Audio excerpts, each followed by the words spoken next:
ไอ้จ้อยแหละคัดใส่งานกันขึงหลักถงเปิดซอกตีนจารีบนเทียงเยาเฮ้น้ำมีสองได้มาอาโลหายมันโคตรล้ำหมดเลยอาโลเป็นเผอมาอีหาลาลีที่ทางเก่าเนี่ยฮัลโหลเป็นเผอเนี่ยปีสั่งเอาหลักช่องตัวว่าเปลี่ยนเผยอยู่ไม่ใช่ไหนก่อนได้มาเอาน้ำชิวมาถอดมันคู่หน่อยเลยว่าไหนอาลูมันจะเผยนะอาลูกวางเรามีแล้วเนี่ยอาลูหัดด้วยในกรมพลาอาลูเจ๊กจังเลยมาอาลูโขก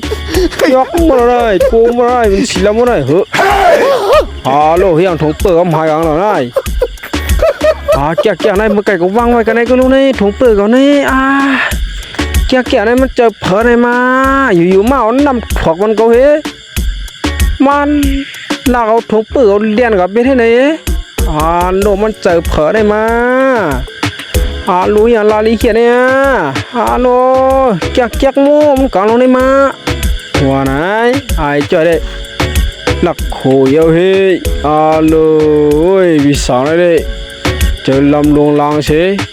โลเสือเขาเป็นเสือลำมวยเอาหม้อว่าไหนไอ้จ่อยแหละตั้งใจก่อมันไอ้คาดได้มาจูกันเดี๋ยวข้าเรามาเลยบาปมือกันไอ้ข้าได้โลมีอะไรก็ตัวนั่งเป็นสารเป็นเงินอยู่ไหนเป็นคำอยู่ไหนมาสาหัสตัวได้เลยเป็นอะไรมาโล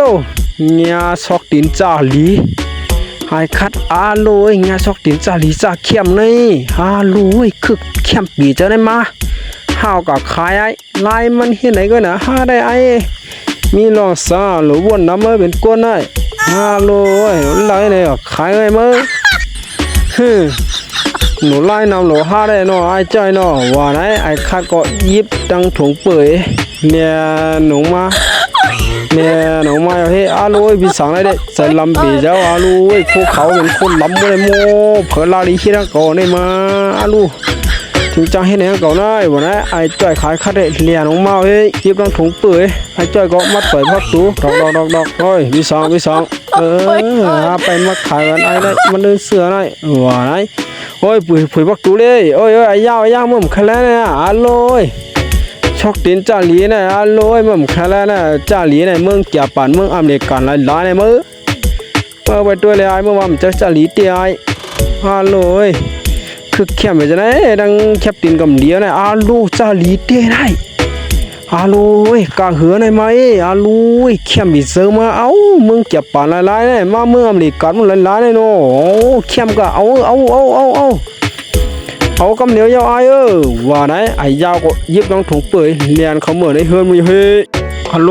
ปีสั่งลำเขาก็จะลำไหนอย่าว่านะเฮ้ก็ไม่ได้โลมันนั่งเหงาในหูไอ้ยาวนะเฮียเนี่ยมันปีเหมือนถุงเปื่อยในมาไอ้ยาวเนี่ยมันเก่าก็เลยมาในมาว่าไหนเฮ้ยไอ้ยาวไอ้กึดกำด้วยโลในถุงเปื่อยในมีหางในปีเหมือนทางเก่าหน่อยแล้วไงปีเหมือนถุงเปื่อยนะเจ้าหลอกก็เชื่อจ้อยขายขนาดไหนว่าไหนชอกตีนก็รู้เลยรู้เมื่ออะไรมาเนี่ยรู้ห้างเก่าเนี่ยรู้มันจะล่าเนี่ยเหมือนละขนาดไหนมันจะลอยจ้อยขามาขายไอ้คัดขายจ้อยเอามาขายเนี่ยว่าไหนไอ้ลำก็มีแล้วก็ช่วยด้วยมันเป็นเผิดเตี้ยเนี่ยอยู่เล่าห้างเก่าให้แน่มันหลักขายมันเปื้อนแน่ว่าไหนไอ้จ้อยขาก็ยังบอกได้มาไอ้ยาวได้เอาวางห้ากับใครปันกาเนี่ยว่าไหนไอ้ลำก็หลักยกลงมาอยู่ไอ้หลังไอ้จ้อยขานะเฮไอ้จ้อยไม่ต่อยพักดูด้วยเฮียมันหนองไม้บอกในมาใครเอาห้างให้เอาก็ใครปันกาให้มันจะล่าในเจ้าไหนว่าไหนบีสั่งยาวก็ออกมาเฮ้มีหลังเงินให้มีหลังเงินนั่นนู่นเจ้าเขือแล้วเป็นมาหนึ่งจ้าว่าไหนไอ้จ้อยก็